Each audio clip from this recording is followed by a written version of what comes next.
small, don't they, on the top of her head, and then they get bigger and bigger over her back, and then taper down in size towards her tail. That's how you recognise a Stegosaurus. I'd say it's her finest feature.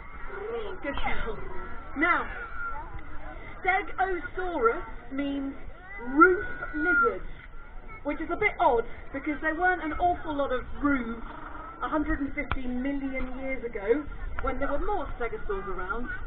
And the reason why they're called roof lizards is because when paleontologists first dug up the bones of the Stegosaurus, they found a bit of a jumbled up heap and they couldn't quite work out how the puzzle fitted together of the skeleton. And what they thought was that these plates on their backs didn't stand up like that, they lay flat on their backs just like roof tiles. So that's how they got the name roof. And then lizard, saurus is lizard. So lots and lots of dinosaurs are called something-asaurus, aren't they? But you know what? Dinosaurs aren't lizards. Whoops. But you know what? The name stuck. We've made quite a lot of mistakes since the dawn of paleontological research, and the reason for that is because we're working with dinosaur bones millions and millions of years old. So sometimes you might not find a whole skeleton, you might find just a little bit of a skeleton, so maybe a knee bone or a bit of a beak, and you've got to work out from that little tiny piece what the whole dinosaur might have looked like and also how it might have behaved. So it's quite a big job, but it's a very exciting job, and today I want to give all of you lot the opportunity to be paleontologists with me. Wow, this is quite a career opportunity. Tell me, do you want to be paleontologists? Great, alright, okay, so if we're going to be paleontologists, what we need to do is get the look. I've gone for paleontological beige, but for you lot, you will look very colourful. So, can you have a little dig in your pockets? I probably think you might find your paleontological thinking caps just in there, and if you can put them on your heads and do them up with Velcro so they don't fall off. Very good. And what we're going to have a think about with our newfound paleontological knowledge is what these plates on her back might be for. Now, they look very impressive, don't they? But maybe there's some reasons why she might have plates that might help her out in her life. So, I can see an awful lot of paleontological brains working. This is really good.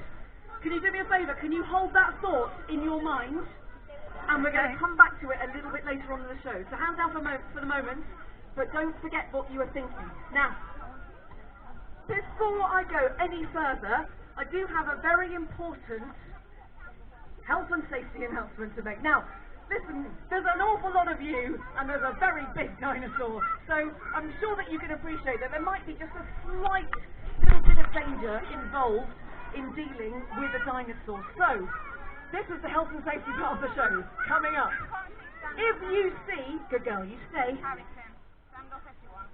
there's one thing that paleontologists are very, very sure about, and that's what the very tip of the tail is for. Now, right here at the tail, that's not the tail, is it? That's the head. Excuse me. The head bit. Tiny, I said stay. Stay. There we go. I'm going to get round to the tail. Now, I'm trying to train her at the moment. It's not going quite as well as I would like. She doesn't always do what I say. So, you know what? Do you think you could all help me out? Could you stare her very deeply into the eyes? We're going to try and hypnotise her. And no blinking, no blinking. Could you all say the word stay? Are you ready? Stay. Good girl. Okay, no blinking, you lot. No blinking. Good girl. Now, I'm going to get round to the other side, and I'm going to show you the ferocious clump of spikes at the end of her tail. Now, there we go. That's not her tail, is it? Oh dear. Tiny, dearie me. Did somebody blink? never mind. Don't worry, it's alright. Now, she's a herd animal, which means that she lives in a herd of other dinosaurs, just like her. And what she would do to protect herself is stay together with the herd all the time. So, she's just on her own. I think that she might feel like I'm her herd, little measly herd of one. So, I think what's going to happen is she's going to follow me everywhere I go. Now, this is a bit inconvenient. I need to get round to her tail because I've got to tell you this for health and safety reasons. But you know what? I don't know whether I'm going to be able to do it alone. I think I might need some help. I think I might need a herd of dinosaurs to come up here and make friends with her and distract her so I can break away and get round to the other side. Is there anyone feeling a little bit dinosauric today? Is there? Oh, great. I'm going to choose the calmest children because being a stegosaur requires poise. Okay, well you're on the other side already. Do you two want to come? Do you want to stand here? Stay where you are. Well.